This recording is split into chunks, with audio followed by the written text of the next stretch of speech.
Imagina que has estado viviendo en la gravedad cero del espacio durante los últimos 6 meses, a unos 250 millas sobre la Tierra en la Estación Espacial Internacional. Has visto el mundo desde una perspectiva que pocos pueden experimentar. Has experimentado la ingravidez y como astronauta también has realizado muchos experimentos innovadores. Y ahora es momento de regresar a casa. ¿Cómo volverás a la Tierra dejando ese lugar extraordinario flotando en el peligroso espacio? Regresar a la Tierra desde el espacio es la parte más compleja y peligrosa de cualquier misión espacial. No es tan fácil como que la nave espacial aterrice suavemente en la Tierra, como suelen mostrar en las películas. No hay atajos en esto, no hay margen para errores, solo se necesita precisión, planificación, física y mucha valentía.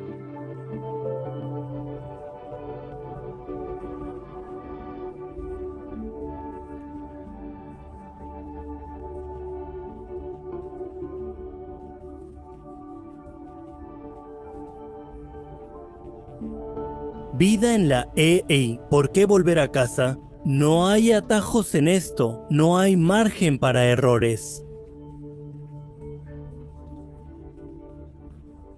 Se necesita física y mucho valor porque los músculos y los huesos se debilitan.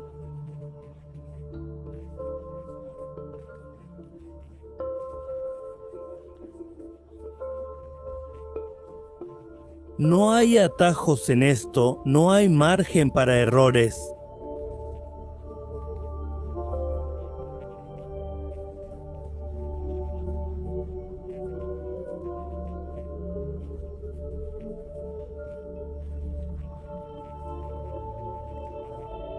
Se necesita física y mucho valor. No podemos permanecer aislados, lejos de nuestros seres queridos por mucho tiempo. Esto tampoco es bueno para la salud mental de los astronautas.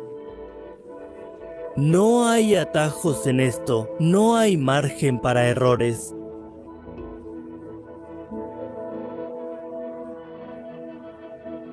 Se necesita física y mucha valentía.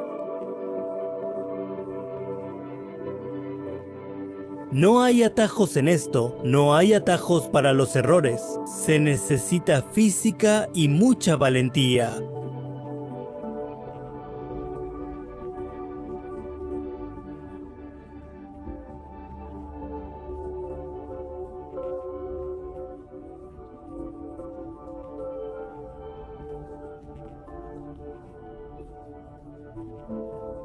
No hay atajos para los errores en esto. Se necesita física y mucha valentía.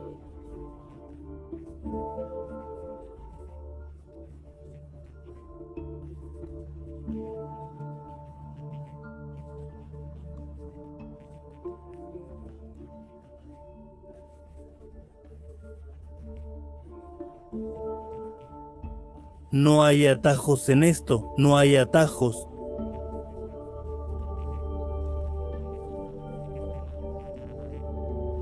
Se necesita física y mucha valentía.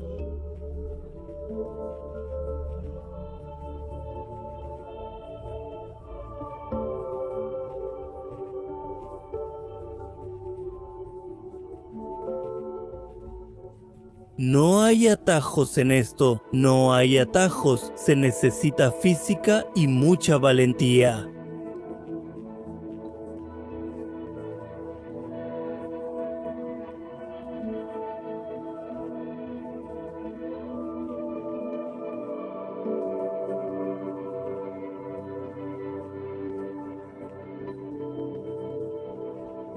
El desacoplamiento es un proceso lento y controlado donde la nave usa resortes y propulsores.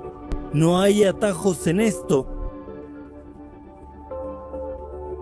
No hay atajos para los errores. Se necesita física y mucho valor, pero una vez que la nave espacial se aleja de la estación espacial de manera segura, entonces viene el paso más importante.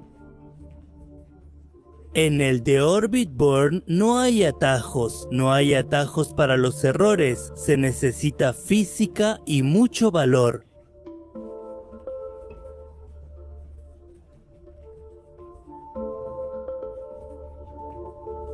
Permanecerá en órbita terrestre hasta que disminuya su velocidad, momento en que se usa el The Orbit Burn.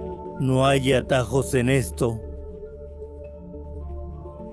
Se necesita física y mucho valor. No hay atajos en esto. Física, mucho valor, no hay atajos. Se necesita física y mucho valor.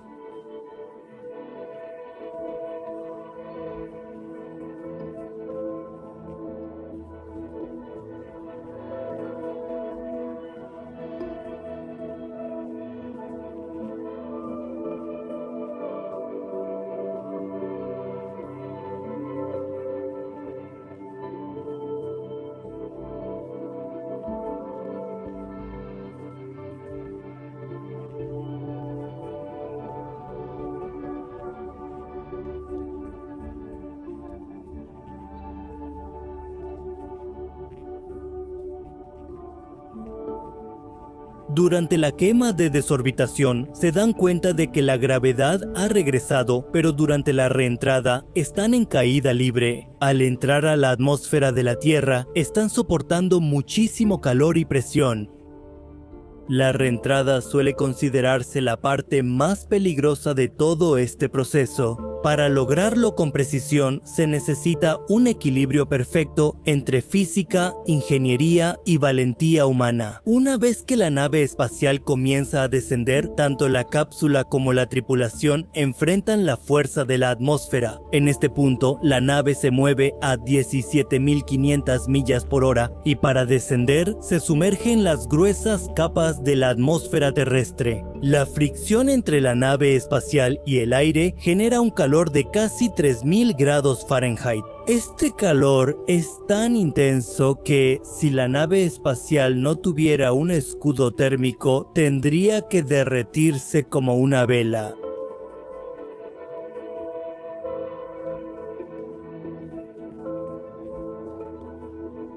A veces esto puede llegar a ser 5 veces mayor que nuestra gravedad normal. Imagínate que, de repente, tu cuerpo se vuelva 5 veces más pesado y que estés cayendo a través de la atmósfera rodeado de llamas. Debido a la fricción entre la nave espacial y la atmósfera, se enfrenta a otro gran problema, que es el apagón de plasma. Cuando la nave espacial atraviesa la atmósfera y se dirige hacia la Tierra, durante ese proceso, ambos lados tienen que confiar en los sistemas a bordo de la nave espacial. Para esto, se hace una planificación muy cuidadosa antes de la reentrada. Durante la reentrada, hay otra cosa que es sumamente crítica. El ángulo incorrecto hará que rebote de nuevo al espacio.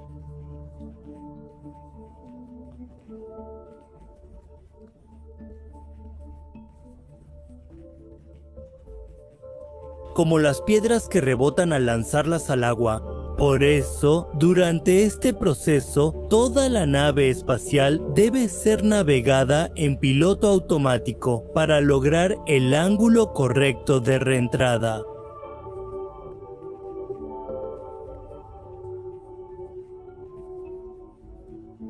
Esa velocidad aún no es suficiente para permitir que la cápsula impacte la Tierra, por eso los paracaídas son necesarios. Después de sobrevivir al despliegue de los paracaídas y al intenso calor y fuerza G de la reentrada final, la nave espacial entra en una fase crítica. El despliegue de los paracaídas ocurre a unos 1800 pies sobre la Tierra, donde los paracaídas principales se abren. Las fotos del despliegue de los paracaídas muestran cómo se realiza este proceso crítico para desacelerar la nave espacial.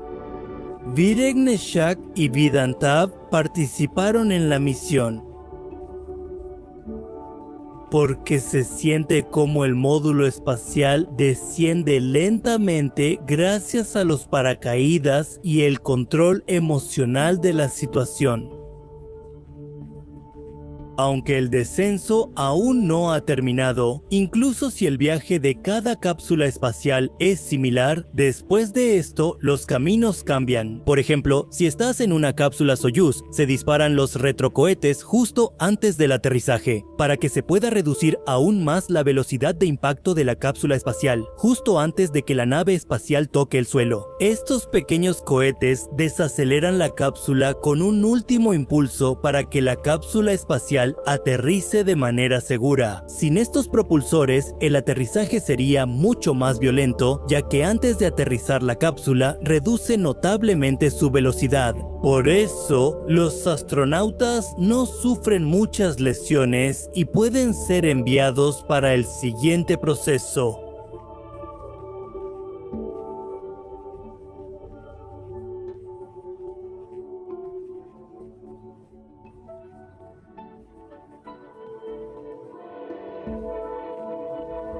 Finalmente, cuando la nave espacial ha aterrizado, ya sea en tierra firme o en el agua del mar. Por eso, los astronautas no sufren muchas lesiones ni nada por el estilo.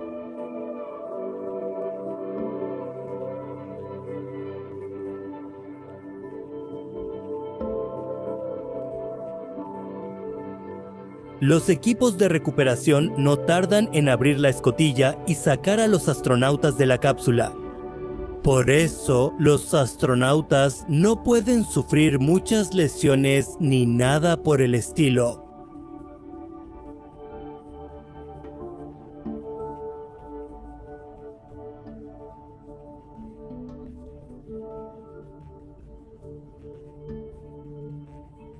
Por eso, los equipos de recuperación los ayudan a desplazarse. En la Crew Dragon de SpaceX, la cápsula cae al mar. Por eso, los astronautas no sufren muchas lesiones y se realizan varios procedimientos para ayudarlos a adaptarse al ambiente de la Tierra.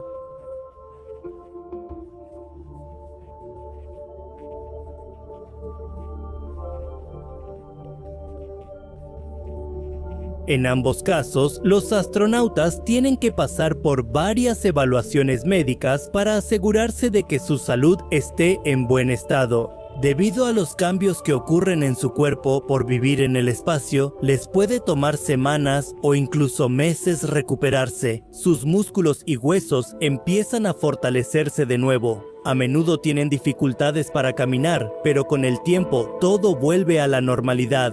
Para los astronautas, regresar a la Tierra es una experiencia agridulce. Han completado una misión exitosa, han vuelto a casa con sus familias. Pero en algún lugar han dejado atrás esa experiencia extraordinaria que vivieron al estar en el espacio. El espacio está lleno de misterios. En cada paso hay nuevos misterios y sorpresas esperándonos. Por más fascinación y atracción que tengamos por el espacio, hay aún más miedos relacionados con él, ya sea durante el lanzamiento, cuando un cohete explota en el aire mientras va al espacio, o cuando regresa a la Tierra y se quema en la atmósfera. En cualquier caso, siempre existe el riesgo de que el astronauta a bordo pierda la vida. Siempre está presente el miedo de que todo se destruya y se pierda de inmediato.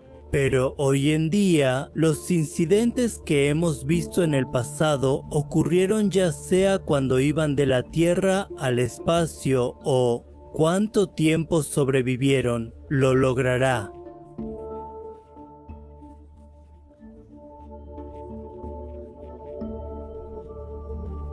¿Cómo será el trágico final de todo este viaje? Bueno, para saberlo, quédate con nosotros en este especial documental de hoy. 12 de abril de 1961, esa es la fecha cuando por primera vez un ser humano salió de la atmósfera terrestre y lo logró. En 61 años desde el primer vuelo espacial humano, 574 personas han viajado al espacio. En esta serie, 18 personas murieron en 4 accidentes distintos.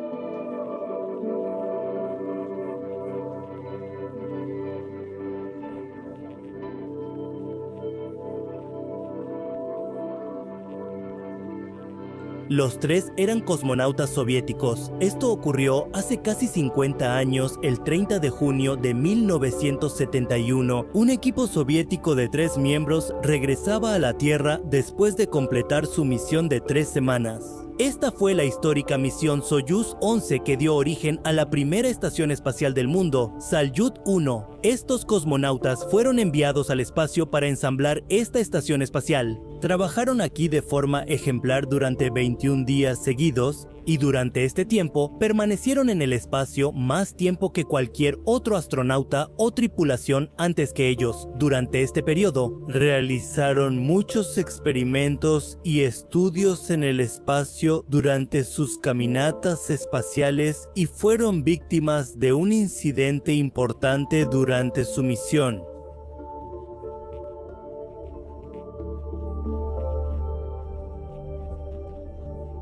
Esto se llama descompresión en vuelos espaciales. Al desacoplarse de la estación espacial para regresar a la Tierra, la válvula de ventilación de la cabina de los 3 cosmonautas quedó abierta. Esto causó que la presión del módulo de servicio se filtrara al espacio, generando una gran diferencia de presión interna. Por esto, murieron muy dolorosamente. En este accidente murieron el comandante Georgy Dobrovolsky, el ingeniero de vuelo Vladislav Volkov y el ingeniero de investigación Viktor Patsayev.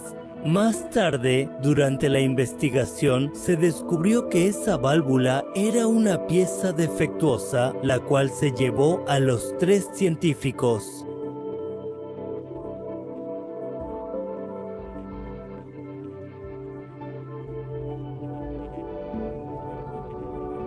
¿Qué medidas de seguridad se deben tomar en el mundo para evitar tales peligros?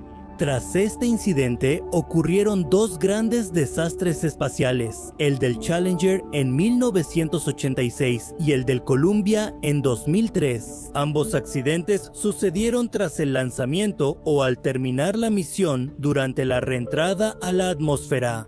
No tuvieron relación con muertes en el espacio medio. Ahora vamos a hablarte sobre la verdadera misión de SAWA.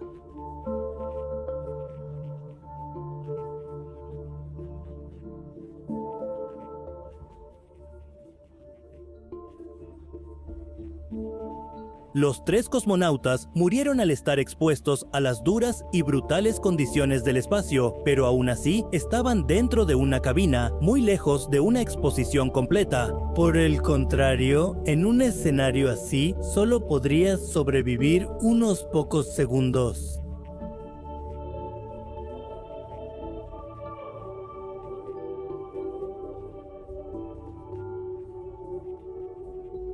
Un estudio indica que un cuerpo humano desnudo sobrevive hasta 15 segundos en el espacio exterior. Durante este tiempo, el cuerpo sometido experimentaría muchos cambios brutales y muchas personas podrían desmayarse.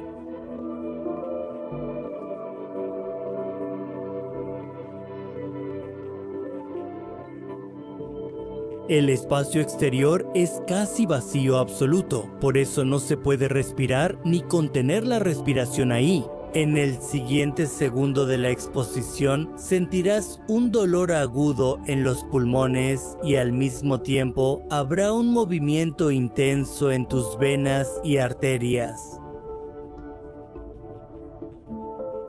Ese movimiento pronto expondrá tu cuerpo. Para entonces, tu cerebro ya estará muerto, pero aún quedará algo de vida en tu cuerpo. Sin embargo, tus tejidos seguirán desgarrándose y tus huesos se separarán más que antes. Y en un total de 15 segundos te congelarás y te pondrás rígido debido a la temperatura helada del espacio.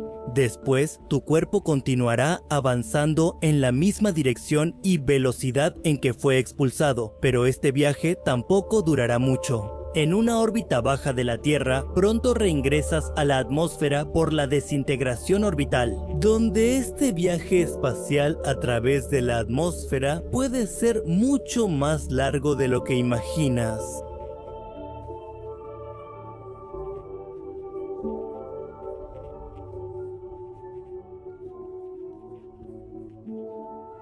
Cada segundo en este viaje desconocido te hará sentir miedo a la muerte y enfrentar las torturas de este espacio despiadado. Y luego, incluso después de tu muerte, tu cadáver será sacudido como si aún quedara una esperanza. De hecho,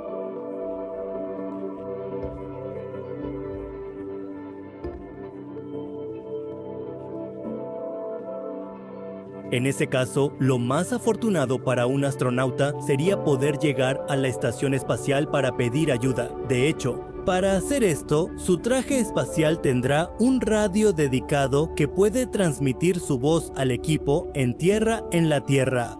También puede contactar con la estación espacial en órbita, pero aquí hay un problema, y es que el astronauta no puede respirar en el espacio.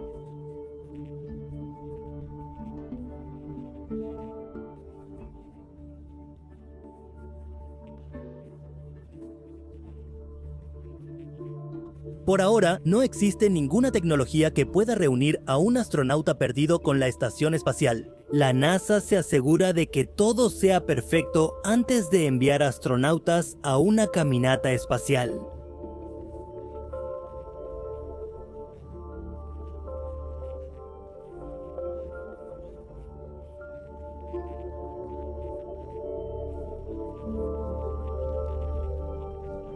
Se ata con una cuerda de acero de alta resistencia a la presión, que siempre mantiene al astronauta sujeto y también evita que se deslice hacia el espacio exterior. Si por un momento asumimos que esta cuerda especial se suelta en el espacio exterior, entonces hay otra opción. Siempre lo tiene consigo lo que conocemos como EVA o actividad extravehicular. De hecho, es un sistema de jetpack. Con los motores de propulsión instalados en esto, cualquiera puede moverse.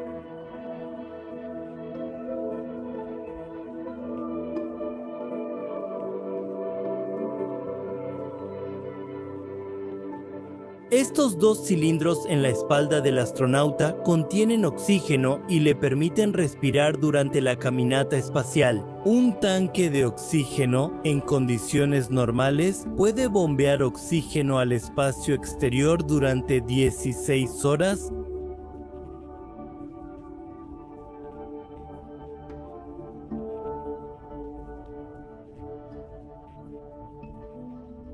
Además, para contrarrestar las temperaturas extremas del espacio, el traje espacial tiene tubos de fluido en la tela, por donde todo el tiempo circula agua fría. Esto siempre mantiene al astronauta fresco, pero cuando después de unas horas todo esto deje de funcionar, es entonces cuando la verdadera situación del astronauta comenzará a empeorar.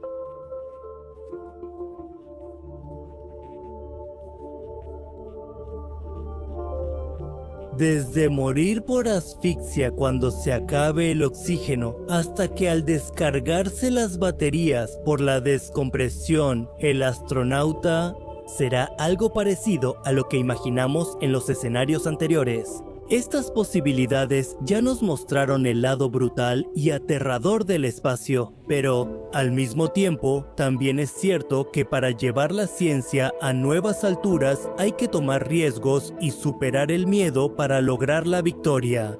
¿Por qué la NASA envió un mono al espacio? Era el 31 de enero de 1961 en los fríos vientos de Florida. Un pequeño mono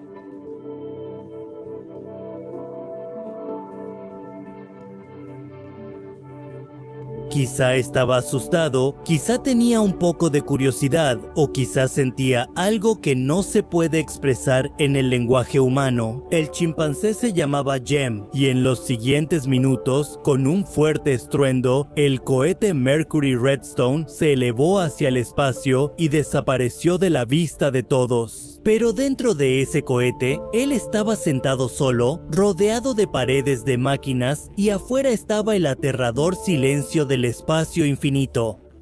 Al alejarse de la Tierra y entrar al espacio, su pequeño grito resonó en el silencio. Tal vez nadie la escuchó, pero dejó una pregunta. ¿Por qué la NASA envió a este inocente animal al desconocido mundo del espacio? No es una historia de película, sino la unión del descubrimiento científico y los sentimientos de una pequeña criatura. Hoy buscaremos respuestas a muchas preguntas relacionadas con esa misión. Vamos a descubrir cuáles eran los objetivos científicos detrás de enviar a Jem al espacio y cómo ese viaje impactó su vida. Esta es una historia que te sorprenderá, te conmoverá y te hará reflexionar, así que prepárate para este emocionante viaje. En la década de 1960, el mundo estaba dividido en dos partes. Por un lado, Estados Unidos y por el otro, la Unión Soviética. Entre ambos había una guerra que no se luchaba con armas, sino con cohetes. Esta guerra era para demostrarle al mundo qué país era el más poderoso del planeta. En 1957, la Unión Soviética tomó la delantera al lanzar el satélite Sputnik. Para Estados Unidos, esto fue un momento vergonzoso. La NASA, que apenas se había creado en 1958, la presión sobre la NASA crecía para mantener a Estados Unidos líder en la carrera espacial. Se esperaba que lograra algo importante. La Unión Soviética solo lanzó un satélite al espacio, por lo que se esperaba que la NASA lograra algo mayor.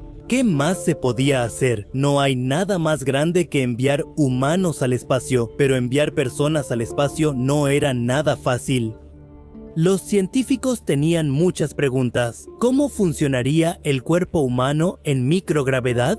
¿Cómo afecta la radiación a los astronautas? ¿Se puede respirar en el espacio? Para encontrar las respuestas a estas preguntas, primero se decidió enviar animales al espacio. Sin embargo, esta idea no era nueva. La Unión Soviética ya había enviado perros al espacio, siendo Laika la más famosa, enviada en 1957 en la misión Sputnik 2. Pero lamentablemente, ella nunca regresó.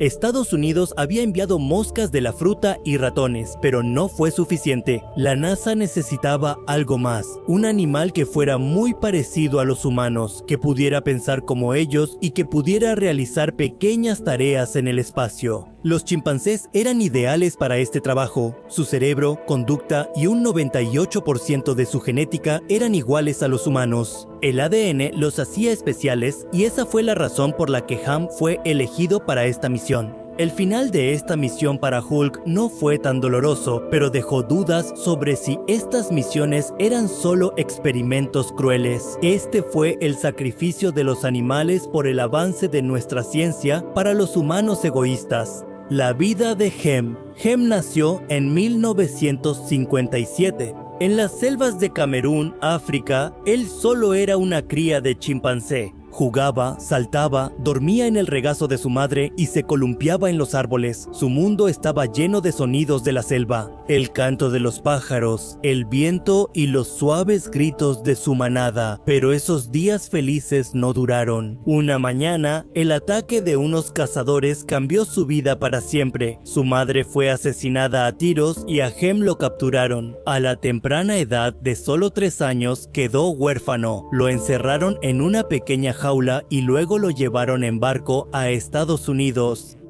En la granja de aves raras de Miami inició su nueva vida, solo, sin familia ni la libertad de la selva. En 1969 lo enviaron a la base aérea Holloman en Nuevo México. En ese momento su nombre era solo el número 65, un código que no lo hacía más que un animal, pero después le dieron el nombre de Ham, en honor al Centro Médico Aeroespacial Holloman. Esos ojos inocentes que alguna vez vieron la vegetación de la selva, ahora solo estaban rodeados de máquinas y científicos con batas blancas. Antes de enviar a Jaime al espacio, empezó su duro entrenamiento. La NASA debía saber si podía trabajar en condiciones difíciles, y para esto lo ataban a un asiento especial. Luego le enseñaron a jalar las palancas. Cada vez que jalaba la palanca correcta, recibía una pastilla de plátano, pero si cometía un error, le daban una pequeña descarga eléctrica. Este entrenamiento no fue fácil para él. Era un animal salvaje, acostumbrado a la libertad, pero ahora anhelaba esa libertad.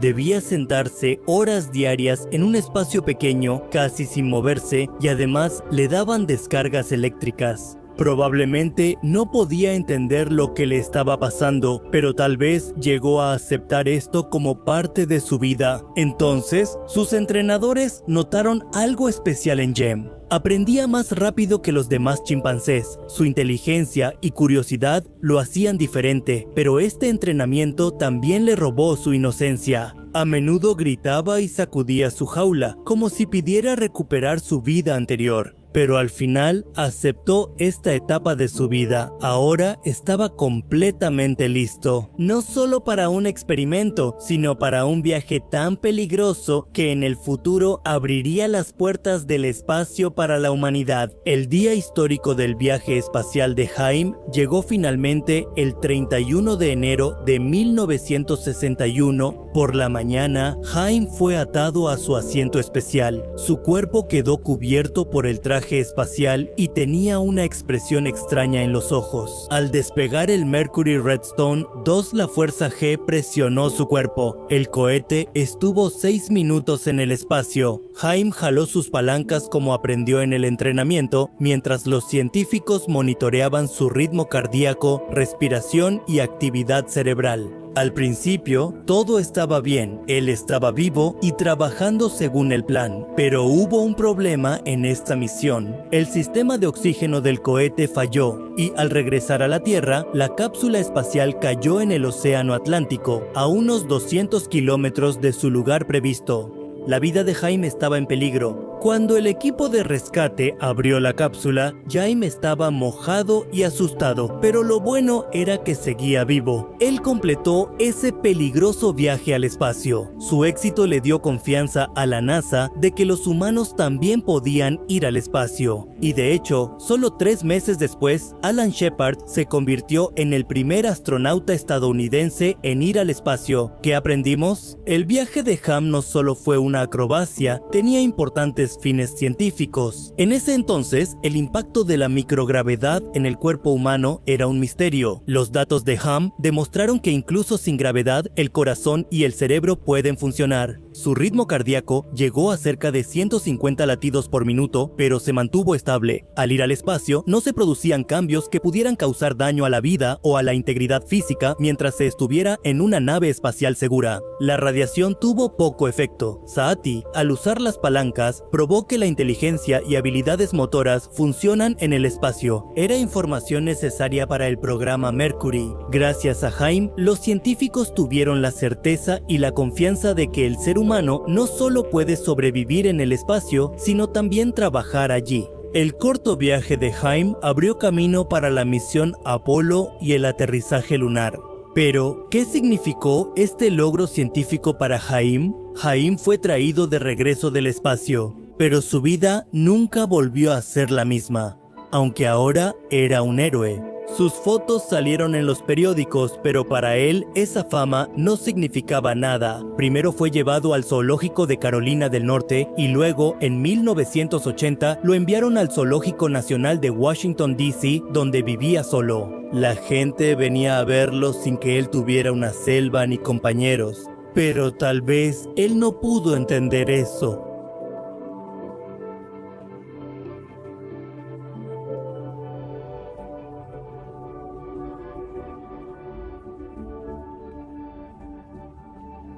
Pero en sus ojos también había una tristeza. Tal vez quería recuperar su libertad perdida o tal vez el recuerdo de su madre lo ponía triste.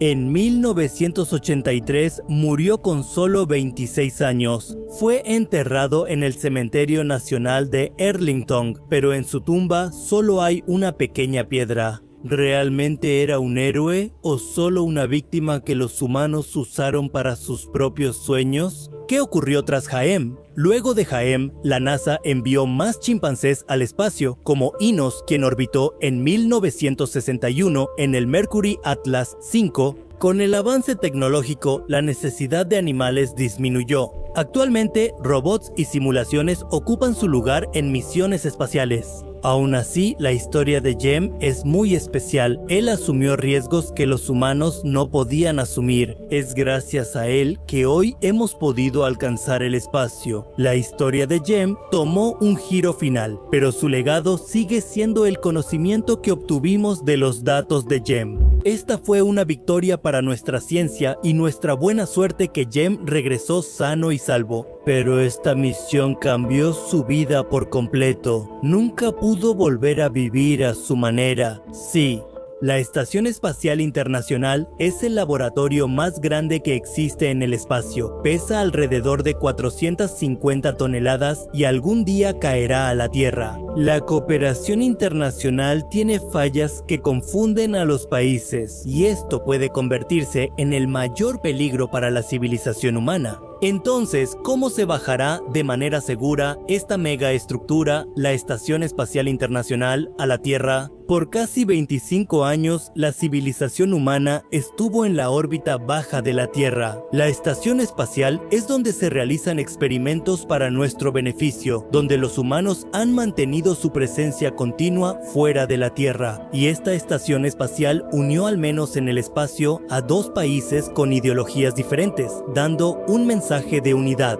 Pero ahora, los días de la EEI ya no son muchos. En los próximos meses, la NASA va a revisar propuestas comerciales de vehículos que puedan descomisionar la estación espacial en un entorno controlado y traerla de regreso a la Tierra. Para esto, la NASA no quiere depender del plan anterior, es decir, de varios vehículos de misión, porque recientemente las relaciones entre Estados Unidos y Rusia se han deteriorado mucho, y para este trabajo, la NASA está dispuesta a gastar cerca de $1.000 millones estadounidenses. El final de la ISS está cerca, pero este será el evento más grande en la historia de la civilización humana. En la próxima década iniciará el desmantelamiento de la estación espacial, lo que fijará nuevos parámetros para la industria aeroespacial, la ingeniería y la diplomacia internacional. Aunque países como Canadá, Japón y algunos europeos apoyan a la ISS, Estados Unidos y Rusia han sido clave en su construcción. Por eso, estos dos países controlan la estación espacial.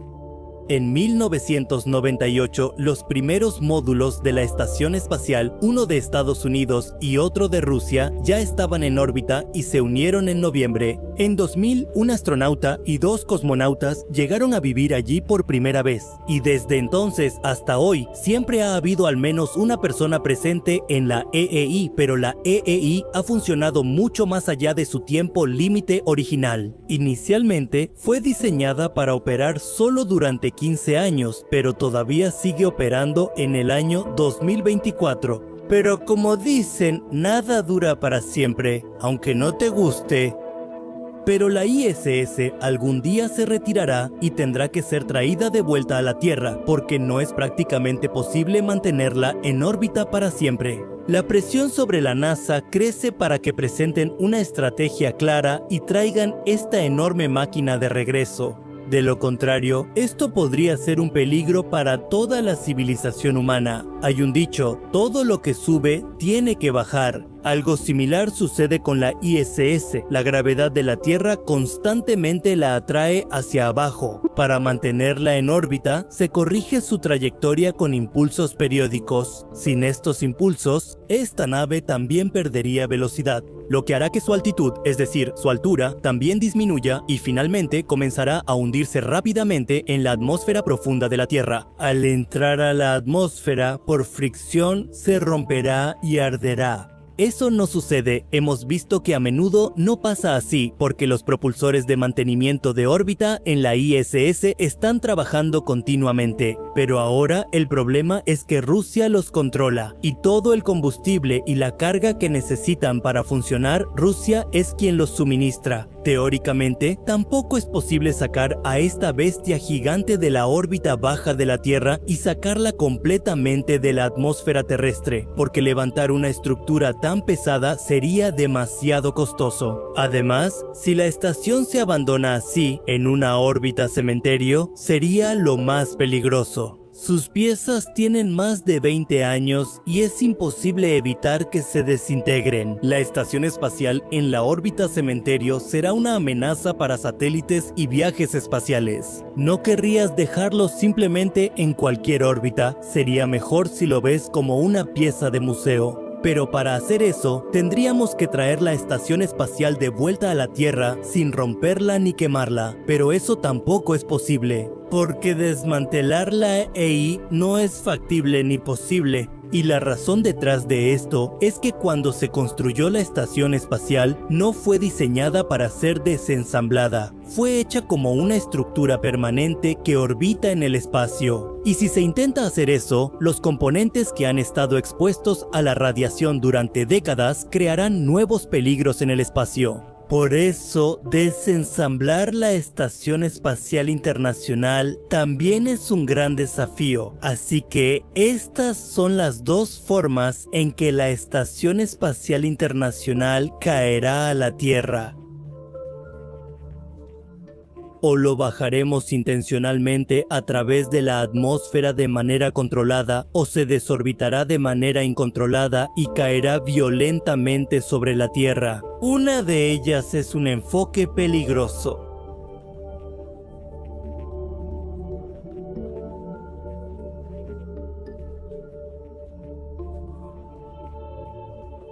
La ISS es más grande que un campo de fútbol y orbita sobre una trayectoria donde vive aproximadamente el 90% de la población de la Tierra. Hasta ahora, ninguna nave espacial caída ha dañado a humanos, pero si la ISS cae, sería preocupante, ya que podría causar gran destrucción en zonas pobladas. Una reentrada descontrolada es peligrosa para las personas en la Tierra. Podría causar la muerte de muchas personas, heridos y daños a la propiedad. Pero más allá de eso, ese día quedará como una mancha negra en la historia de la ciencia. La gente recordará el último viaje de Ayazas como un día terrible. Ahora, como será un evento global, ese día todo el mundo estará mirando a Ayazas, pero ese día definitivamente no será bueno. ¿Cuál es la forma más segura de bajar a Ayazas? Funcionarios de la NASA afirman que si logran dirigir Ayazas al Océano Pacífico Sur, lejos de la población, el riesgo de daños disminuirá mucho. Este plan es muy arriesgado. Déjame explicarte cómo la estación espacial completa una órbita en aproximadamente 1 hora y media. Este plan es muy arriesgado. Déjame explicarte cómo.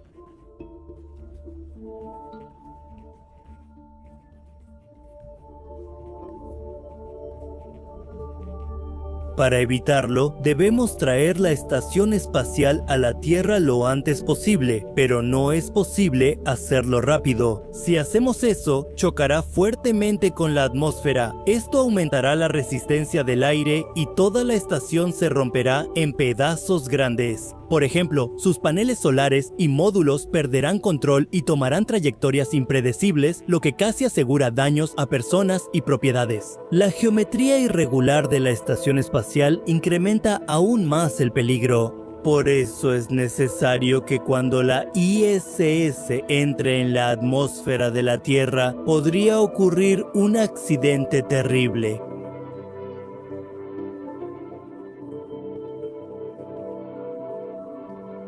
Después de eso, nuestros problemas seguirán. La atmósfera de la Tierra en ese momento no será menos que un villano para nosotros, la atmósfera de nuestra Tierra. En el ciclo solar de 11 años, el Sol se vuelve más grueso y delgado. Además de esto, nuestro ambiente también cambia constantemente debido al paso del día y la noche. Si estás desorbitando una estructura grande y pesada como la ISS, depende mucho de cómo están cambiando las densidades dentro de la atmósfera de la Tierra. Un pequeño cambio impredecible puede llevar toda la misión a un punto muerto y terminarla. Pero hay otra cosa, predecir la densidad de la atmósfera en tiempo real es casi imposible. Al reunir estos hechos, el proceso funcionará así. La ISS se dejará semanas o meses para su desintegración orbital natural. Descenderá lentamente y a unas 250 millas de la Tierra, a mitad del trayecto, se acoplarán vehículos especiales a la ISS. Estos harán una maniobra de desorbitado para bajarla lentamente. Al llegar a la mitad del camino, la ISS mostrará cierta desestabilización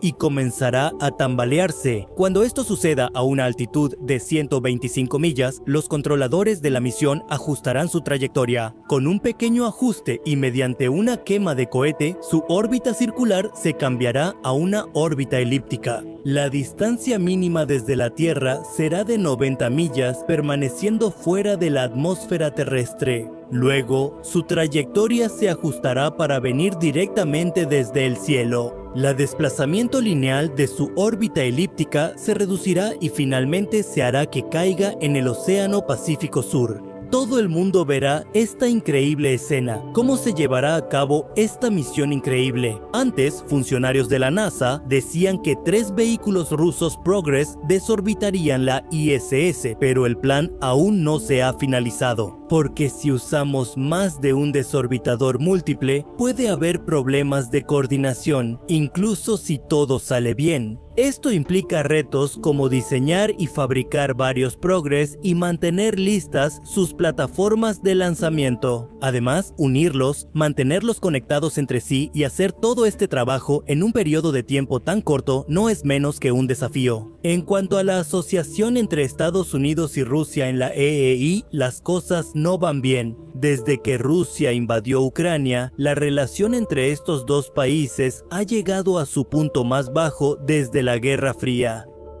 Ideológica y políticamente, ambos países son opuestos entre sí, lo que hace que la posibilidad de mejorar su relación en el futuro sea muy baja. Esto ha causado tensión en la colaboración de la EEI. Rusia también decidió dejar la EEI. Se cree que para 2028, Rusia retirará su apoyo y todo lo relacionado con la estación espacial. Pero la NASA aún no está lista para esto. Rusia es experta en tecnología aeroespacial y no será fácil reemplazar su tecnología de la estación espacial tan rápido. Y tampoco es seguro que en estas circunstancias Rusia vaya a proporcionar sus vehículos Progress para controlar la desorbitación de la ISS o no. De todos modos, en los últimos eventos se ha visto que la confianza del mundo en el hardware construido por Rusia ha empezado a disminuir. En 2018, la nave Soyuz se acopla a la estación espacial y después se descubre que había una pequeña fuga de aire por un agujero en ella. Se informó que los rusos perforaron ese agujero a propósito. Ese año, un vuelo ruso llevaba a 2 cosmonautas.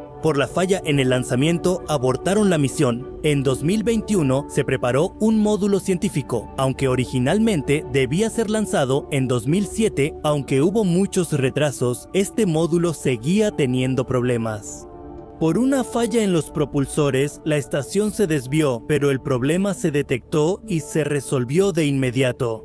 Recientemente se detectaron fugas en 3 sistemas de enfriamiento rusos en la ISS, liberando gas amoníaco tóxico al espacio. En agosto pasado, la primera misión lunar de Rusia en casi 5 décadas también se estrelló en la Luna. Viendo esto, para la NASA se vuelve necesario contar con un vehículo estadounidense de desorbitación, porque no se puede depender de ninguna manera de Rusia. Por eso, la NASA ya hizo contratos con SpaceX y Boeing. Otro motivo es que si la NASA cuenta con sus propios vehículos, Rusia perderá mucho poder. Si la NASA quiere construir un solo vehículo de órbita, no tiene muchas opciones. Nuestra tecnología no es suficiente para esos vehículos de desorbitación, pero la NASA tiene la tecnología más cercana disponible. Ese es el módulo de servicio europeo del programa Artemisa, que llevó la cápsula no tripulada de la NASA y Orion a la órbita lunar. Y en el futuro, este mismo módulo llevará a los humanos a la Luna. Fuera de eso, lo que existe es o muy débil o demasiado poderoso, o simplemente no pueden llevar suficiente combustible para completar esta tarea. Por eso, la NASA propuso construir vehículos personalizados de doble órbita si prueba uno nuevo o usa los existentes para el trabajo. Esta decisión puede generar impacto en las relaciones entre Estados Unidos, Rusia y a nivel internacional, porque el final de la estación espacial se decidirá solo con el consentimiento de todos. Pero aquí, los documentos públicos de la NASA no dejan claro si Estados Unidos ha obtenido el consentimiento de las agencias espaciales canadiense, japonesa, europea y rusa para ejecutar este plan comercialmente o no. El final de este megaproyecto de esta manera. Las discusiones sobre esto están tomando fuerza en todo el mundo. La mayor discusión es sobre las futuras asociaciones misiones que habrá en el espacio. La NASA está formando asociaciones con otros países a través del acuerdo Artemis, en el que India también está incluida, pero Rusia no forma parte de esto. Esto muestra que la cercanía que la EEI logró entre estos dos países, tal vez ningún otro esfuerzo podría haberlo hecho. Ahora todos tienen claro que Rusia quiere salir de la EEI y que los demás países tendrán que hacerse cargo de ella. El último viaje de la EEI marcará el comienzo de una nueva era en la Tierra, pero pase lo que pase, ese día será muy especial. Todos querrán presenciar ese momento y así es como la Estación Espacial Internacional se despedirá de nosotros. ¿Cuál es tu opinión al respecto? Por favor, compártela con nosotros en la sección de comentarios. Amigos, también hablamos de la historia de la EEI en este video, no olviden revisarlo. Amigos, ¿qué les pareció este video? Por favor, díganos en la sección de comentarios de abajo. Si les gustó el video, denle like y compártanlo con sus amigos. Para más videos como este, suscríbanse a nuestro canal y activen la campana de notificaciones. Amigos, nos vemos pronto con otro video informativo como este. Hasta entonces, sigan curiosos y felices. Namaskar.